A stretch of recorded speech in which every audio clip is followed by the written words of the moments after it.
Need help with streaming?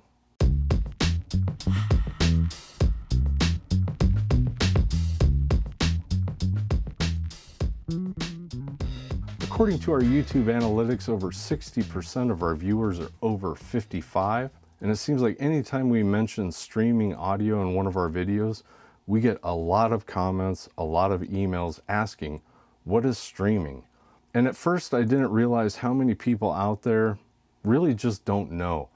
And the truth of the matter is there's a lot of videos that do really deep dives into streaming and bitrate and DACs. There definitely hasn't been as many videos just talking about the basics. Hopefully this video, we're gonna be able to really break it down.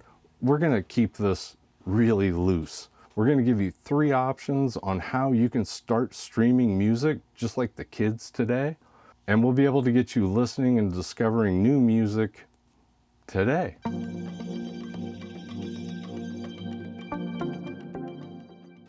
And as far as music streaming services that we recommend, Tidal, Deezer, Spotify, Apple Music, there's some really good free streaming services out there like TuneIn Radio, iHeartRadio, and so Pandora. Essentially, if you just want to dip your toes in the streaming water, it is as simple as getting a free trial subscription to Tidal or Spotify, and or just grabbing TuneIn Radio, which gives you the ability to pull in any radio station pretty much in the world on a free app with no reception issues. There really isn't a reason to not try streaming for yourself. You can almost do it for free.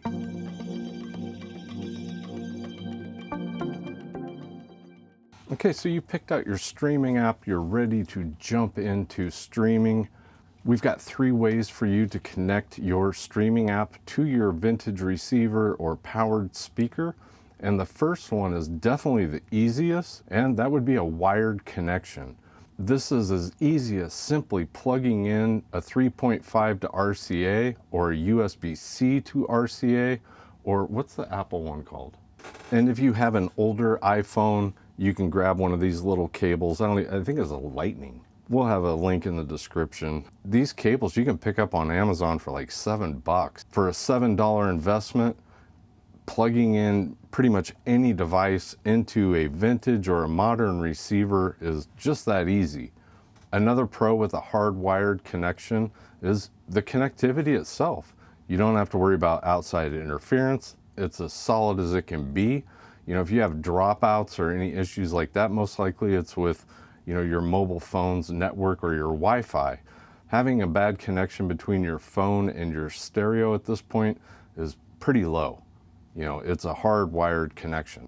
There's not a lot to go wrong there. And as far as the negatives go with the wired connection, and a lot of you are really going to want me to say DAC here, but remember, we're really trying to keep this simple. Mobility. And really, depending on the length of the cable that you get, and you really don't want to go much more than 15 feet with an audio cable, your device is essentially just tethered. It's stuck next to your stereo or whatever you are playing music to. And like option number 2, the next one we're going to talk about, this does have the same issue of any notification or any sound that comes to your phone, tablet, or computer is going to come through your receiver and your stereo, and it's essentially going to interrupt your music. And this is definitely a big problem.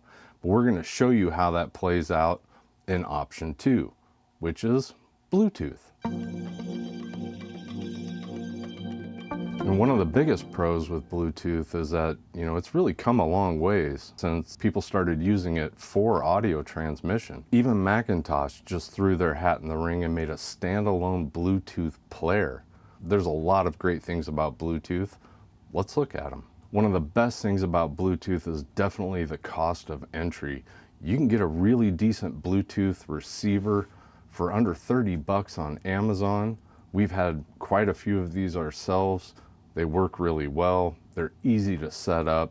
It really is just as simple as plugging in the power adapter and hooking up your RCA cables. What you're going to do is you're just going to go straight into an auxiliary, a tape input, DVD, any line level input on your receiver or on your powered speakers will work. It is that simple. This is why I wanted Eric here. He just came up with a really good point. Bluetooth is built into everything like any smart device you have, like your phone, your tablet, your laptop. Everything has Bluetooth. It doesn't require an app. It's just a system setting. So once you know how to pair your device with the Bluetooth receiver, you're good to go. I didn't even think of that one, but he's right. It seems like everything you buy now has Bluetooth built into it. We're going to show you how to take your vintage receiver and add a Bluetooth receiver to it. Make it easy.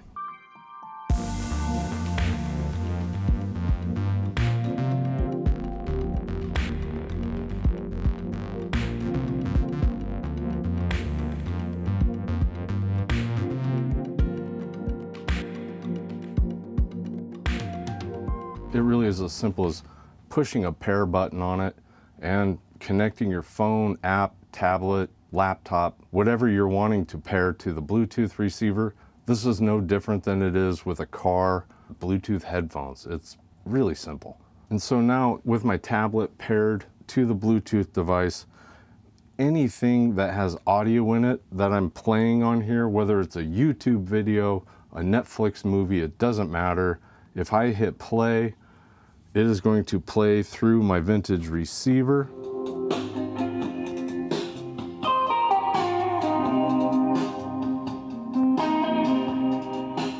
And at that point, I'm able to control the volume, bring it up or down.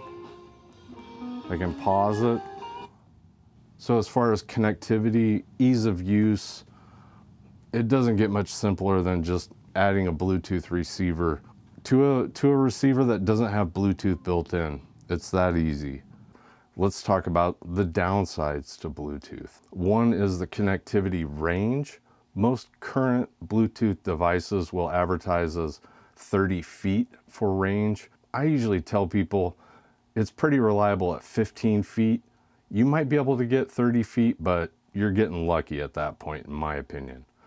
The other thing is the device that you are using to stream your music to that Bluetooth receiver is locked to it. If you get a phone call or if you shut off your phone, the music is going to stop playing. If you walk outside of that 15-foot to 30-foot range, the music is going to stop playing. This is something in our third option that is not an issue, so that is why it is an issue with Bluetooth. And just to show you how this works, right now we're using my phone. I'm connected to the Bluetooth receiver and we are sending the music that way. I'm gonna have Eric give me a call because I haven't talked to Eric in a long time and I'd love to hear from him. Let me do that. Oh look, I'm getting a call from Eric. What happened to our music? If I hit answer. Hello? Hello? Hello? Now all of a sudden I've got Eric and I've got a vicious loop happening through my stereo system because anything that is playing audio on my phone is going to come through that receiver. With the third option, that's not going to be a problem, but that's definitely a problem right now with Bluetooth. Goodbye, Eric. It was great talking to you, buddy. Shine on, crazy diamond. And then once the phone call's done, you hit play again and your audio comes back, but if you have other people in the room and they're listening to the music too, that kind of sucks. And another negative for Bluetooth, and honestly, I don't think this would have been a negative even 3 years ago, but if you want to get a good quality Bluetooth receiver, a lot of times you're going to be paying more than you would for a decent streamer. What would have been a positive a while ago is almost becoming a negative at this point. And while looking through our analytics, it does look like almost 60% of you are not subscribed to our channel. We would greatly appreciate it if you just went ahead, click that subscribe button, make sure you don't miss another video, hit the like while you're at it, and definitely leave a comment. We're all on this journey together, and you might have a little info nugget that just helps them turn on that light bulb and get past their next hurdle. Share your experience with streaming and leave some tips for the new people out there that just want to try it out and see what's going on in the world of audio streaming. And our third option for you, and definitely my favorite option for streaming music would be over Wi-Fi, using a dedicated streamer, and there's a lot of reasons for that. And the first one 3-4 years ago would have been a negative, and that is the cost. The cost of these streamers have really come down a lot, especially in the last couple of years, making Wi-Fi streaming almost more affordable than Bluetooth streaming. And one of the biggest reasons why Wi-Fi streaming is so much better than Bluetooth is it's really nothing anymore to download or stream lossless or even better audio straight to your streamer and then straight to your stereo. Maybe my favorite pro is the ability to stream the same song to multiple rooms or multiple sources inside of your house. Before, when I would clean my house, I would go to my living room and I would turn my stereo up to 100 decibels so that as I walked throughout the house, I could hear the music. Once multi-room streaming became available, it's really nice to actually keep music at a decent volume and essentially have the same piece of music playing throughout the house, not at earth-shattering levels in one room. We're going to demonstrate that for you, how this works. Hopefully this graphic makes things a little bit clearer, and really essentially what Wi-Fi streaming is doing is your streamer is connected to the network. It has the music streaming app built into it that you are wanting to use, and your streamer is grabbing those music files from that massive library and sending it out to your speakers. Now the nice thing about this is your device, your phone, your computer, your tablet, is essentially just a remote control. It essentially is just telling the streamer what music service to use, what song to play, and at what volume. And unlike Bluetooth and the corded option, your music is not going to be interrupted if your phone now receives a phone call, or if your tablet gets an email, or if your computer decides to shut down. They are simply remote controls. All of these devices can control the music being played, the volume it's being played at. So this is a huge, huge benefit to Wi-Fi streaming. Okay. So if you imagine this one being in your kitchen, and we've got volume control for the kitchen,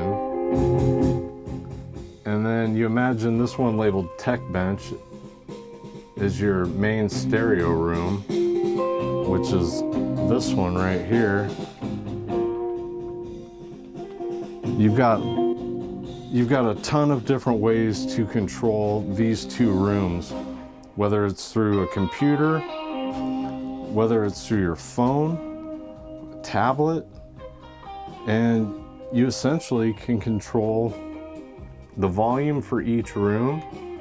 You can also have each room play something separate, or you can group them together and have them play the same thing just by grouping or ungrouping those rooms. So now essentially we're just listening to the main stereo system, and if we go to the kitchen and we want to play something different, you can just go to Spotify. So now we've got Caribou playing in the kitchen, and we've got Condor playing on the main stereo. And if at some point you say, I want to listen to that song in both rooms, you would simply go up here and add it to that group again, hit done, and now you're playing in both rooms again at a level that's not 110 decibels, because you want to hear what you're listening to on your main stereo in your kitchen. And just for that reason alone right there, that's every reason to get into streaming, in my opinion, because I use that feature almost every single day. I mean, this was mind-blowing for me the first time somebody demonstrated this for me, and I don't think I could live without it at this point.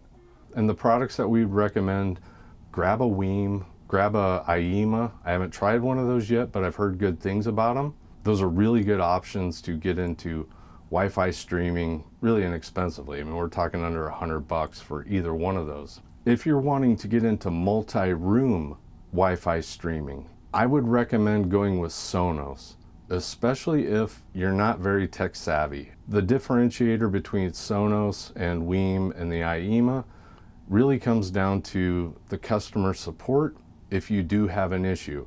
And I think that's a lot of the reason why Sonos is so much more expensive than Wiim or IEMA, in that if you need help, they're amazing. Eric and I have both called Sonos support for our own homes.